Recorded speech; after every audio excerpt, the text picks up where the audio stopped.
ओलं लाकडाने आपण चूल पेटवू शकत नाही. त्याच पद्धतीने तुम्ही सकाळी उठता, ब्रह्ममुहूर्ताला तर आपण उठत नाहीच. नाही. अनेक जण आयुर्वेदाला असं म्हणतात, की आयुर्वेदाने सांगितलं आहे, की आम्हाला सकाळी पाणी प्या. उठता आणि ज्यावेळेला पाणी पोटामध्ये टाकता, ते पाणी करतं काय? जसं निसर्गातला सूर्य हा सकाळी उदय पावतो, त्यावेळेला आपल्या पोटातला जठराग्नी सुद्धा हा सकाळीच बरोबर. तेवतो.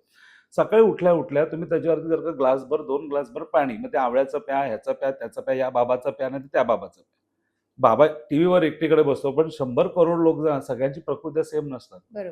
तर जेव्हा आम्ही वैद्य म्हणून एक्सपर्ट ओपिनियन्स देतो, त्याला प्रत्येकाच्या प्रकृती अनुषंगाने आम्ही त्यात दिलेले असतात. बरोबर. आणि आयुर्वेदाने कुठंच हे सांगितलं नाही, की सकाळी उठा आणि पाणी प्या. हं. किंबहुना त्याच्यात बऱ्याचशा तरतमभावाने गोष्टी सांगितल्या आहेत. हं. आणि ह्यातनं माझा प्रश्न आपल्या प्रेक्षकांसाठी असेल, की आयुर्वेदाने जर का सकाळी काहीतरी सांगितलंय, मग आयुर्वेदाने आदली रात्र आणि संध्याकाळचं वर्णन नसेल केलं का? बरोबर.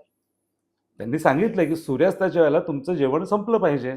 तुम्ही झोपायला किती वाजता जायला पाहिजे? आज तितक्या वाजता आपण घरी येतोय. बरोबर. मग काळ जसा बदललाय त्याप्रमाणे आपल्या शरीरातही त्या बदल घडवून आणणं हं. ही आपली त्याच्यामध्ये कसोटी बरोबर आहे. आहे, बरोबर आहे.